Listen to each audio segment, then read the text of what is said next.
Magandang umaga sa inyo. Ngayon ay magkakaroon tayo ng recap kaya lang nasabi ng inyong facilitator at nandito ang unang Thessalonica chapter 1. Sinimulan natin ang pag-aaral ng Thessalonica sa pagbisita sa current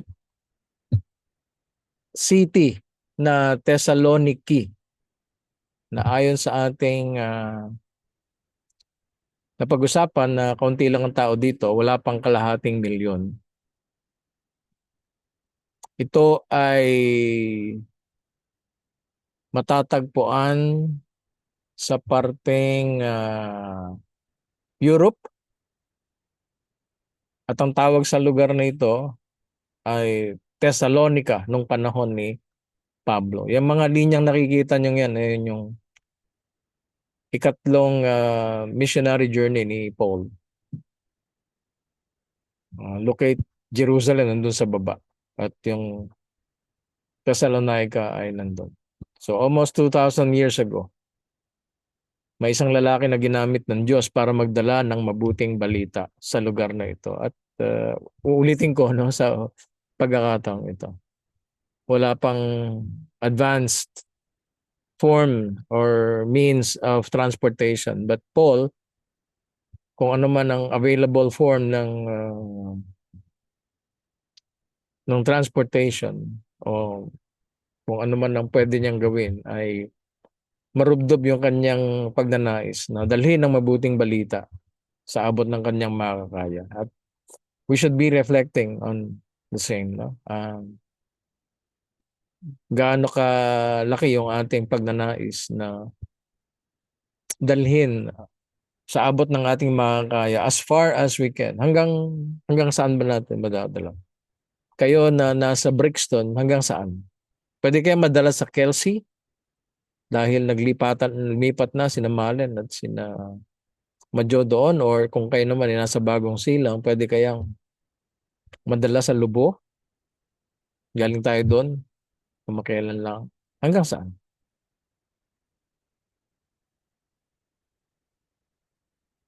Ang pagsisimula ng Thessalonica ay makikita natin sa Gawa chapter 17.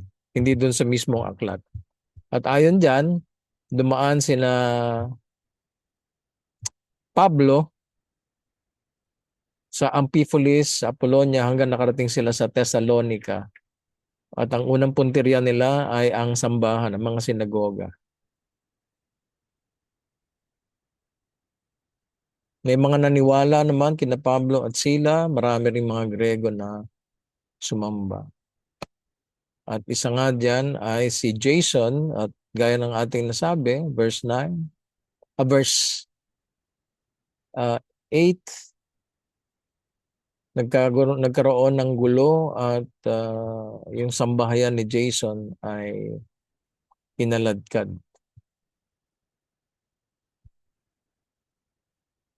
Kaya ang intention ng pagsulat ni Paul sa Thessalonica, dahil nga halos isang buwan lang sila doon o baka wala pang isang buwan, ay paano niya palalakasin yung church na kanyang iniwanan. Ano nang mangyayari doon sa church pag alis nila? So, yun ang kanyang nasa isip. So, para lang makakonect o reconnect sa church, sinulatan niya sila. At yan ang mababasa natin doon sa Thessalonica. Sa unang pagbasa pala, makikita natin, mga kapatid na minamahal ng Diyos, nagpapasalamat din kami dahil alam naming, ano sila? Sila ay pinili niya para sa Kanya. And so we ask the question, tayo ba ay pinili din or pinilit lang? Wala namang masama yata na ikaw ay pilitin.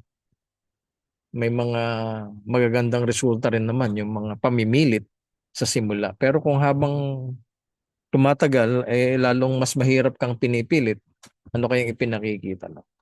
So how do we understand pinili? Pinili ka ba? Tapikin mo yung katabi mo uli at tanungin mo kung siya ba ay pinili o pinilit. At Nagkaroon tayo ng pag-uusap, paano mo malalaman na ikaw ay pinili? Tatlong T. Number one, tinatablan ka ng salita ng Diyos. Ano yung tinatablan, ano? Pag binaril ka, talagang nararamdaman mo yung sakit. Hindi mo nasasala. So, tinatablan. Nagpapasalamat kami, verse 3 ng chapter 1, kapag inaalala namin ang mabubuti ninyong gawa na, ano daw? Bunga ng inyong pananampalataya. Inaalala rin namin ang pagsisikap na bunga ng pag-ibig ninyo at ang katatagan na bunga ng matibay ninyong pag-asa sa pagbabalik ng ating Panginoong Hesukristo. By the way, itong Thessalonica rin, itong First Thessalonians ay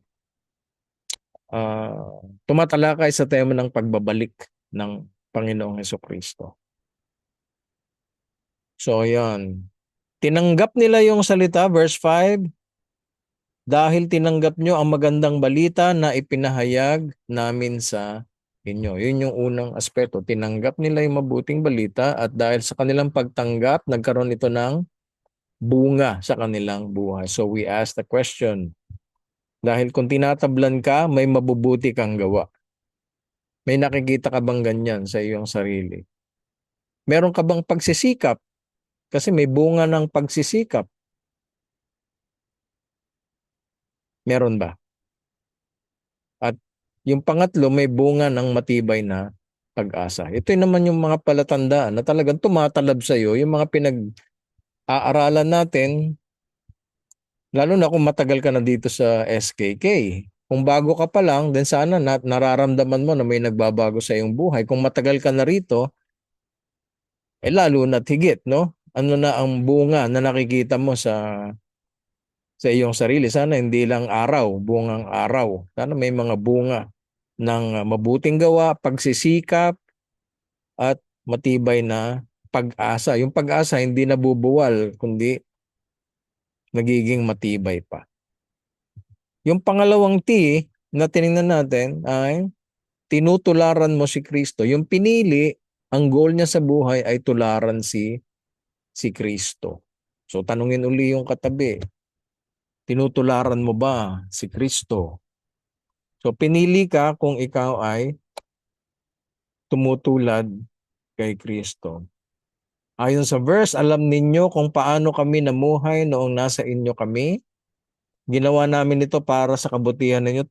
Tinularan nyo ang pamumuhay namin at ng Panginoon. So, dalawa.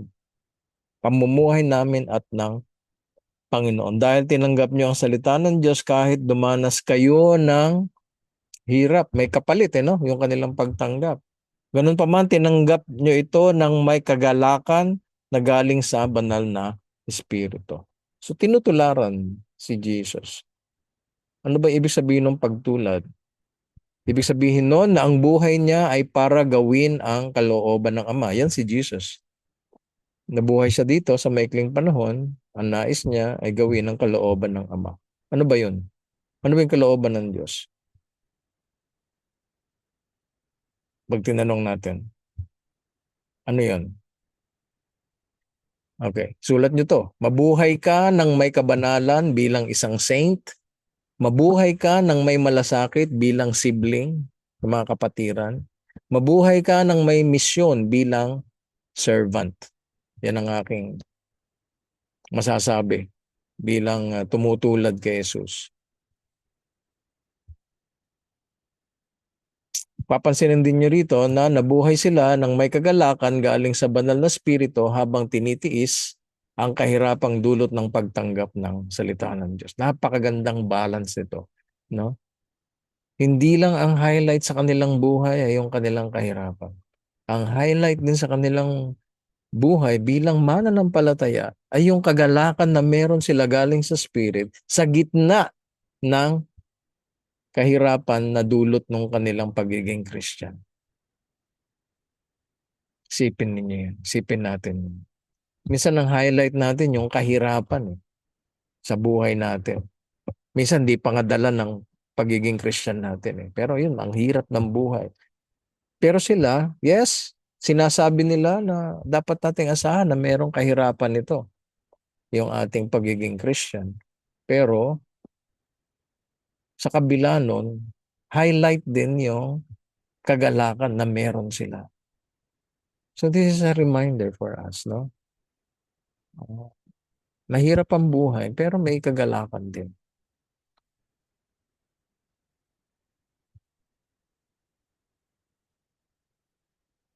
And last T is, of course, tinutularan at tinatalikuran ang Diyos-Diyosan. So una, tinatablan. Two, tinutularan si Jesus. Three, tinatalikuran ang Diyos-Diyosan. This is what we find doon sa verse 9, sapagkat sila mismo ang nagbabalita kung paano nyo kami tinanggap at kung paano ninyo, ano daw?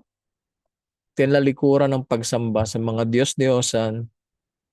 Hindi lang basta tumalikod, meron pa silang purpose. Para ano daw? Para maglingkod sa tunay at buhay na Diyos. Yung tatlong ulo, yan ang idols sa Thessalonica.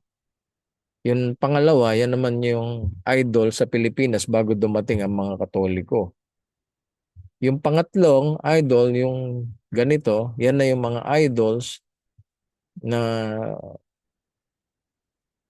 at marami pang ibang imahe, ribulto na tinatanghal sa Katolisismo. Ngayon naman, meron pa ring malupit na idols, yung sarili at yung pera. No? Wala kang ribulto pero ang idol mo naman, pinapahalagahan ng higit ay yung pera at yung sarili. So meron pa rin natitirang idols. So tatlo yun mga kapatid. Kung ikaw ay pinili, ikaw ay tinatablan ng salita. Hindi nasasayang yung salita na pinag-aaralan. Two, ikaw ay tumutulad kay Jesus. Three, ikaw ay tumatalikod sa mga Diyos-Diyosan, sa sarili at sa pera, na sobrang pagpapahalaga sa pera. And then we ended up with this. Ang taong pinili, di kailangang pilitin, ihip ng spirito, handa niyang sundin. Sabayan niyo ako. Isip niya ay handang salita ay tanggapin, puso niya ay di kayang pagmatigasin. Nais niya sa buhay, si Kristo ay tularan, pagtitiis na hinihingi, di niya iiwasan.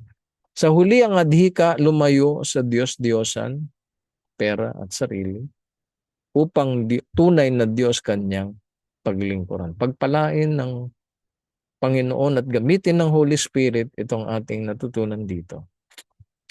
Magandang umaga.